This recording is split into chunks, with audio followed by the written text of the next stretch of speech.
The financial secrecy of tax havens is one of the primary drivers of the growing inequality in Western democracies. The 2008 financial crisis partially exposed how far apart the wealthiest in society are from the poor. Millions of Americans lost their homes, while the people and institutions responsible mostly got off with a slap on the wrist. The recovery has been hindered by the massive amount of tax revenue lost to tax havens, leaving the biggest victims to shoulder the burden of paying for the rebuild. Tax havens have received renewed attention since 2008, but measures to address them have largely failed due to their limited scope and often antiquated premises of taxation. This policy brief examines this problem and proposes a solution. Part 1 explains what tax havens are and why they should be a matter of concern for the United States. Part 2 proposes an international agreement to address tax havens. It details what the United States contribution would be, the mechanisms of the agreement, and what the incentives would be for the international community to join in the agreement. Let's get started.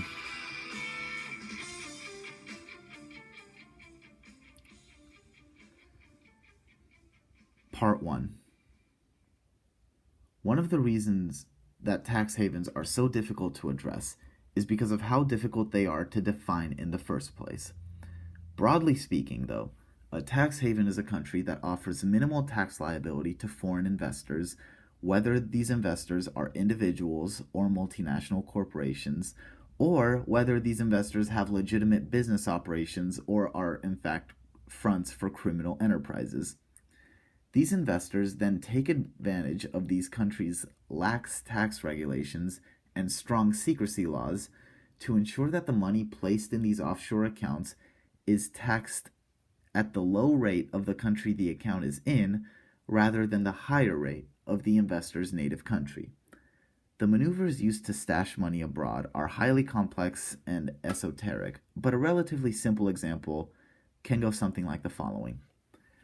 Let's imagine a CEO, Bob, who is the sole stockholder of his company, Bob Industries, and wishes to send $10 million to a bank account in Switzerland, a country with extremely strong banking secrecy laws.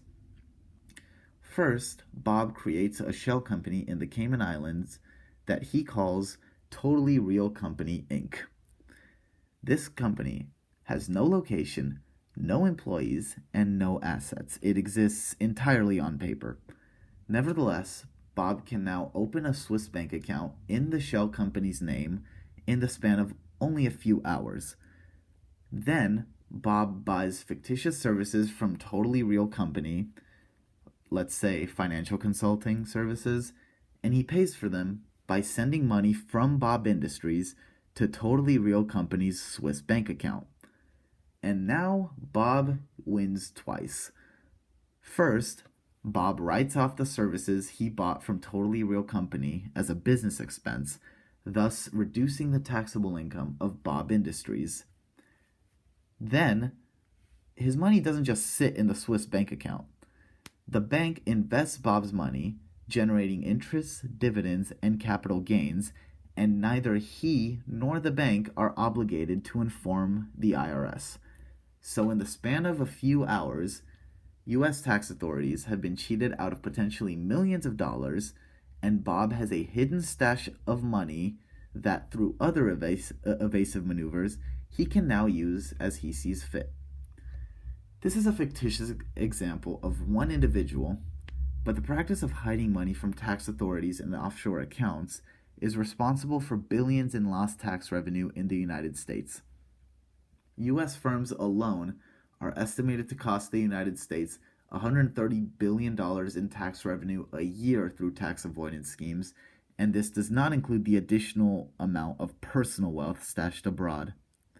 The government attempts to offset these losses by increasing taxes on the middle class, thus shifting the tax burden onto the most vulnerable. Therefore, tax havens are the primary driver of economic inequality. Simply eliminating the influence of offshore tax havens would have the effect of increasing the real tax rate on the top 0.1% richest Americans by 20%. Past efforts to address tax havens have seen varying degrees of success, with perhaps the most notable being the Foreign Account Tax Compliance Act, or FATCA. FATCA was passed in 2010 by the Obama administration. It requires foreign financial institutions to report the assets of U.S. citizens and residents to the IRS. Most importantly, FATCA imposes strict economic sanctions on financial institutions that fail to comply with U.S. tax authorities. Specifically, it imposes a 30% withholding tax on all dividends and income that these financial institutions receive from the United States. FATCA showed that non-compliant tax havens can be forced to comply if the penalties for non-compliance are strict enough. Most countries and jurisdictions that act as tax havens are very small and produce limited goods and services. Their economies tend to be sustained almost entirely by financial services and tourism, so dealing a blow to their financial services in this manner has been proven to be quite effective. FATCA's primary weakness, however, is that the United States simply cannot act alone in eliminating tax havens. Many individuals have chosen to simply renounce their U.S. citizenship in response to FATCA. Since it was signed into law, other countries have attempted to deal with tax havens in similar ways, but without a unified direction regarding what the penalties ought to be for tax havens assisting tax dodgers.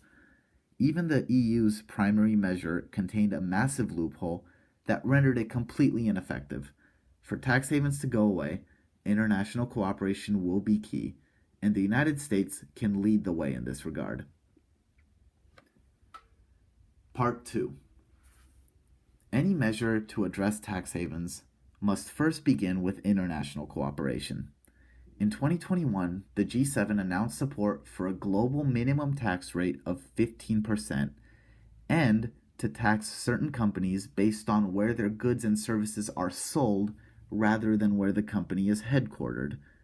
For such a deal to work, countries would also have to address their own internal jurisdictions that have assisted tax dodgers. For the sake of credibility, this would require the United States to regulate certain states whose laws have in the past enabled foreign elite investors to hide taxable income from their native countries. While it's true that the U.S. suffers greatly from tax havens, the Tax Justice Network ranks the U.S. second on its financial secrecy index, ahead of third place Switzerland. So yeah, for all the problems that tax havens cause the United States, in at least one metric, we are the second biggest tax haven in the world. The Pandora Papers revealed, for instance, that South Dakota's trust industry manages over $500 billion in assets, much of it from foreign investors. Delaware is another U.S. tax haven with its low tax rates and strict secrecy laws, making it a favorite for legitimate businesses and criminal enterprises alike. The United States has itself failed to comply with certain parts of FATCA, which it passed unilaterally. In any international agreement, it would be imperative to show our commitment by dismantling the tax havens we have within our own borders. But tackling a problem of this scale also requires the knowledge of where the money is being hidden. For this reason, a global financial registry would have to be set up among the countries in the agreement. It's impossible, after all, to tax something that you can't see. A registry of this magnitude sounds like an impossible endeavor to start from scratch, but the good thing is, we wouldn't have to. There are already, in fact, central databases for global financial securities all over the world. However, these databases tend to be local or regional, and more importantly, they are often private and do not automatically exchange information with tax authorities. The most well-known are the Depository Trust Company in the United States, as well as the Clearstream Depository in Luxembourg and the Euroclear Depository in Belgium. A global financial registry could be assembled if the member countries of the agreement take control of their respective depositories and consolidate them through intergovernmental coordination. The IMF could then act as the international body managing this data, with its 190 member nations having access to it. Such a registry would make it impossible for transactions to be kept hidden. The global registry would address the secrecy issue, but that alone doesn't address incentives to move money to foreign countries. The global tax policy proposed by the G7 would be a great first step in this regard, especially if applied to the location of a company's income rather than its headquarters. To truly be effective, however, it would require the inclusion of as many countries as possible, beginning with the most developed economies. The EU has attempted to deal with tax havens in the past, so joining an agreement for this purpose would be in line with its agenda already. After that, it gets tricky, but not impossible. China has also attempted to address tax havens with mixed results. In 2014, it agreed to comply with FATCA, with the Chinese government begrudgingly admitting FATCA's potential in the fight against tax havens. In 2021, China appeared unlikely to buy into the global tax rate proposed at the G7 summit, but experts believe this may change if enough developed countries buy into it. Moving away from China, however, developing nations struggle more because of tax havens than developed economies do. Africa, in particular, is the continent most affected by tax evasion, especially in regard to personal wealth. In 2015, African nationals held $150 billion in Switzerland alone. This was more than the United States, whose GDP is 10 times greater than the African continent. With the aid of developed economies helping to address tax havens, countries in Africa would likely be eager to join the agreement, particularly if the international community were to invest some of the newfound tax revenue in African development.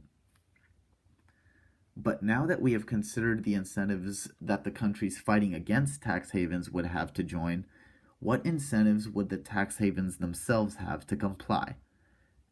After all, as we've mentioned, the economies of tax havens are often heavily reliant on their financial services. Well, there are two things that could be done. The first and most obvious option is the threat of sanctions. Tax havens in the past have been responsible to economic sanctions when the damage done to them has been greater than the benefits received from offering their dubious financial services. This has proven true even when the United States has been the only one to levy sanctions. A unity of the world's most developed economies coordinating sanctions against tax havens would be devastating, and the threat alone would be enough to have tax havens comply with regular audits by the World Trade Organization, who would monitor assets going through financial institutions in tax havens.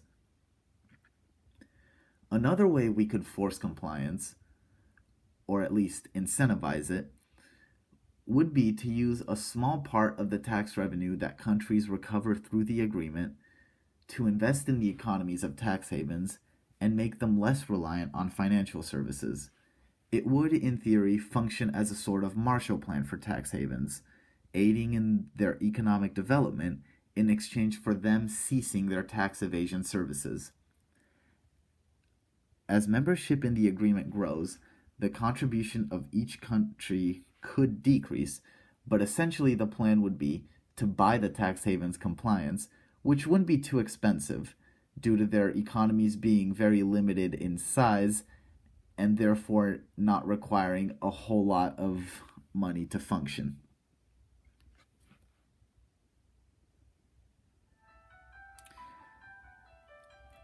Tax havens are not a new phenomenon, but the institutions that offer tax dodging services have innovated their methods in the digital age, while countries trying to deal with them have not. Eliminating their influence would take an agreement of unprecedented but not impossible international cooperation. The first step will be to take control of private databases that have monitored these activities in the past and assemble them into a global database. Next would be developing the membership of the agreement and expanding it so that it is as close to global as possible. The final step would be to provide incentives for tax havens to comply, both positive and negative. Globalization and technological advancements have transformed the way money is moved, and our tax system must follow suit.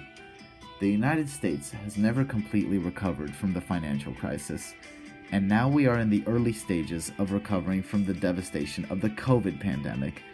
This will not be possible without dismantling tax havens abroad and using the recovered tax revenue to invest in our recovery.